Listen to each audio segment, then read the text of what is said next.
Ambulance आना बहुत बड़ा मुश्किल इशू है। फायर ब्रिगेड आने के लिए तकरीबन इनको 1 घंटा तो सिर्फ तकरीबन रोड से लेकर यहाँ तक के सारी गाड़ियों को हटाना पड़ा। ये आमदार नहीं जीता है, यहाँ कांग्रेस जीती है।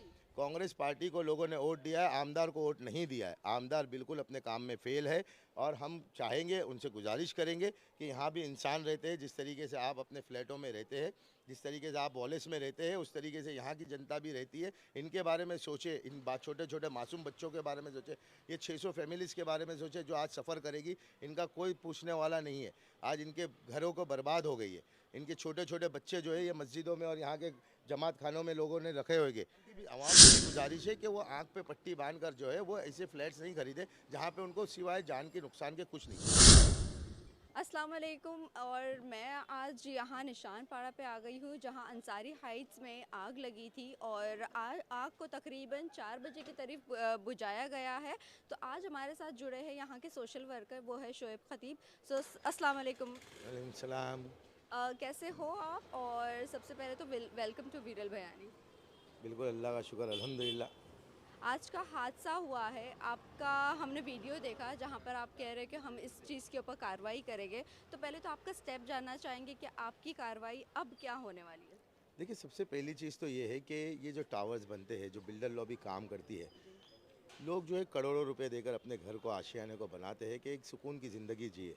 लेकिन अफसोस ये होता है कि वो ज़िंदगी जो है वो एक मौत के साए में जी जा रही है, क्योंकि बिल्डर अपने काम करके चले जाते हैं। उसके बाद में जो है पार्किंग वगैरह की जितनी सहूलत रहती है, रिफ्यूजी एरिया रहते हैं, जितने नॉर्म्स है, लीगल नॉर्म्स, फायर एक्सटेंशन की जो चीज़ें रहती है, जिसके ऊपर ओसी बीएमसी को देना पड़ता है, लेकिन इन सारी चीज़ों को दरकिनार किया जाता है।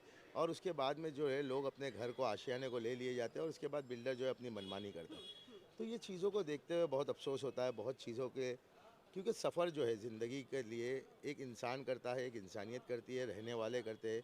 छोटे छोटे मासूम बच्चे इस टावरों के अंदर जो है कम से कम कई जाने रहती थी, जिसके अंदर कई हादसा हो गए, लोगों के अपने घर जल गए। तो इन चीज़ों को देखते हुए अफसोस होता है। तो हम तो कहीं ना कहीं इसके ऊपर लीगल, जितनी लीगल से लीगल कार्रवाई होगी, बीएमसी के जो वार्ड ऑफिसर है, जो बिल्डर्स है, जो इसके अंदर जो गिल्टी है, हम उनके ऊपर कार्रवाई करेंगे। गिल्टी की बात करूँ तो अभी इलेक्शन गया है और यहाँ के अमीन पटेल को जिताया गया है, जो एमएलए रहे हैं।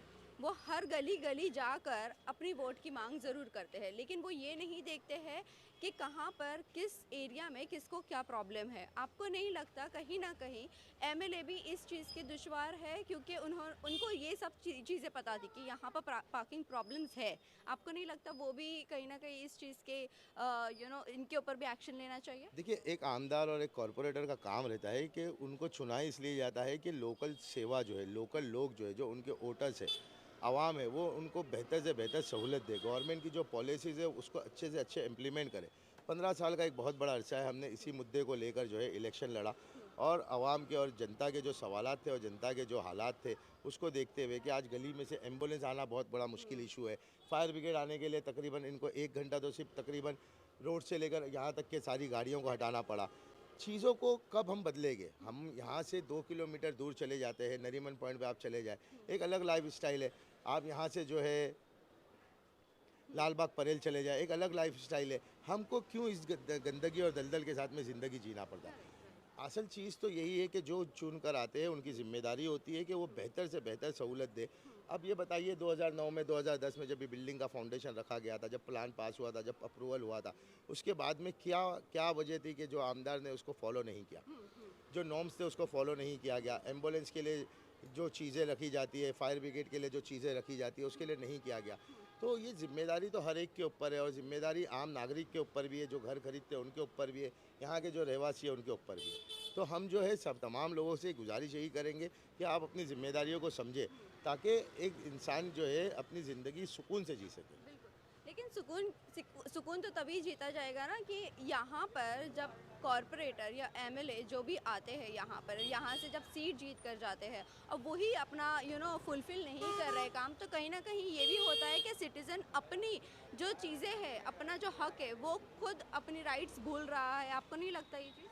देखिए, असल चीज़ तो वही है कि हम जो है एक ना आँख पे पट्टी बांध कर, कानों में रुई बांध कर जो है अपनी ज़िंदगी को जी रहे। हमने सवाल करना, हक ने हक पूछना छोड़ दिया। हमारा हक बनता है कि जब अगर हम वोट देते हैं तो हमारा हक बनता है कि हमको सवाल करना चाहिए, हमको पूछना चाहिए कि हम किस बुनियाद के ऊपर ज़िंदगी जी रहे और हमने किस बुनियाद पे आपको वोट दिया। और वोट लेने वाले का भी फ़र्ज़ बनता है, वोट लेने वाले की भी ज़िम्मेदारी बनती है कि मैं मेरे आवाम को जिस तरीके से इलेक्शन के वक्त जो वादे करता हूँ उसके ऊपर कितना फुलफ़िल उतरता हूँ। तो ये चीज़ों को समझने की ज़िम्मेदारी इंसान के अंदर है और जिसके अंदर इंसानियत रहती है वो ये चीज़ों को समझता है।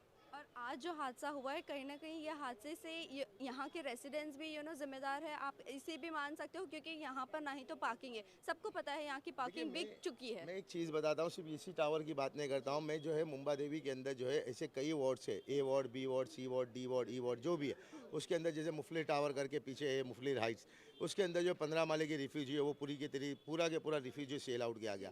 हमारे पास कुछ टैलेंट्स आए थे आफिया हाइट्स के कि उन्होंने कहा कि हमारी पार्किंग को सेल आउट कर दिया है बिल्डर ने, हमारा रिफ्यूजी, ऐसा कई कई हर बिल्डिंग के अंदर, हर गली के अंदर जो टावर बन रहे हैं उसके अंदर ये शिकायतें हैं।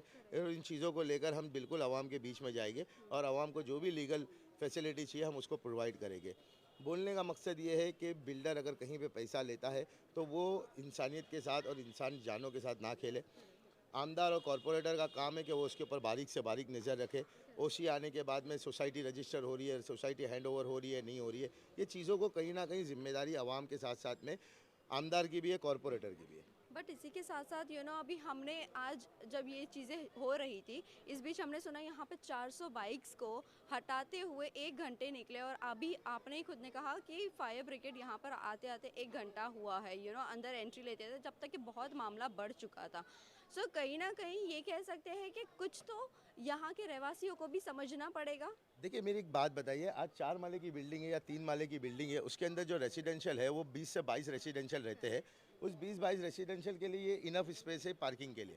लेकिन जब हम 25 माले का टावर बना रहे हैं, हम 30 माले का टावर बना रहे हैं, हम एक एक फ्लोर पे 20-20 फ्लैट दे रहे हैं। और नॉर्मली अगर जब हम 20 फ्लैट दे रहे हैं, यानी कि एक टावर के अंदर जहाँ पे 4 माले पे 22 टेनेंट है, वो अब एक जगह पे बढ़ के 700 टेनेंट हो गए। तो जाहिर सी बात है, आज एक घर के अंदर 2 बाइक तो नॉर्मली रहती है। तो उन बाइकों के साथ में कहीं ना कहीं लोगों को स्पेस चाहिए बाइक खड़ी करने के लिए। जब बाइक खड़ी करने के लिए स्पेस नहीं मिलेगा तो वो रास्तों पे ही खड़ी करेंगे। सहूलत है का सहूलत की इसीलिए कहा जा रहा है कि रीडेवलपमेंट करे तो प्रॉपर प्लानिंग कर रहा है या रीडेवलपमेंट के लिए जा रहा है या कहीं ना कहीं क्लस्टर डेवलपमेंट के जा रहा है तो वो प्रॉपर प्रपोजल के साथ जाए। और आवाम से भी गुजारिश है कि वो आंख पे पट्टी बांध कर जो है वो ऐसे फ्लैट्स नहीं खरीदे जहाँ पे उनको सिवाय जान के नुकसान के कुछ नहीं है। इसी के साथ साथ ये भी जानना चाहेंगे आज जो स्टेटमेंट आया है एमएलए अमीन पटेल का। उन्होंने कहा हाँ ठीक है दुखद दुखद चीज़ थी ये जो भी हुआ, लेकिन उन्होंने ये चीज़ कभी नहीं कहा कि यहाँ पर जितने भी इंजर्ड हुए हैं उसे हम देखेंगे। और ना ही तो यहाँ पर फर्स्ट एड कैंप भी हमने देखा कि दावत इस्लाम की तरफ से रखा गया था। अमीन पटेल की तरफ से यहाँ पर क्या कुछ हुआ है ये जानना चाहेंगे आप। देखिए, हम जो है उस इशू पे बात करके कोई मतलब नहीं है। अमीन पटेल उनकी जिम्मेदारी है वो किस तरीके से अपने आवाम को हैंडल करते। आवाम ने दिल खोल के उनको वोट दिया, आवाम ने उनको अपना रहबर समझा, आवाम ने उनको अपना मसीहा समझा। अब वो मसीहे की जिम्मेदारी थी कि वो यहाँ आके क्या स्टेटमेंट देते, वो यहाँ आके क्या बात करते और वो यहाँ आके कितना मरहम लगाते। लेकिन ये चीज़ें बिल्कुल साबित हो गई है कि अपना आमदार जो है वो अपने काम में फेल है।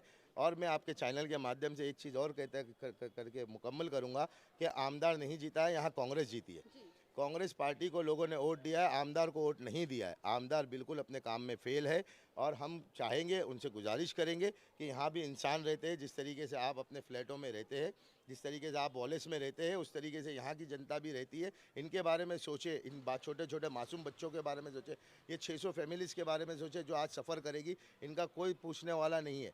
आज इनके घरों को बर्बाद हो गई है। इनके छोटे छोटे बच्चे जो है ये मस्जिदों में और यहाँ के जमात खानों में लोगों ने रखे हुए। ठीक है ना। तो हमारा यही बोलना है कि आप अगर अपनी जिम्मेदारी को समझकर लोगों के बीच में आए थे, लोगों ने कांग्रेस को वोट दिया है, तो कांग्रेस की जिम्मेदारी बनती है कि वो अपने आवाम की और अपनी जनता को लेके चले। क्या यही एक मुद्दा अभी आपने यहाँ पर कांग्रेस की अगर बात निकाली ली है तो ये भी जानना चाहूँगी कहीं ना कहीं कांग्रेस इसी वजह से लैग कर रही है और इसी वजह से जनता जो है वो बीजेपी को बार बार जिता रही है। देखिए, हम एक ही चीज़ समझते हैं कि जो आदमी अपनी जिम्मेदारी से हट जाएगा लोग उसको नहीं पसंद करेंगे। जब हम हमारी जिम्मेदारी को समझेंगे तो लोग हमारे को दिल से भी लगाएंगे और हमारे को सर पे भी बिठाएंगे।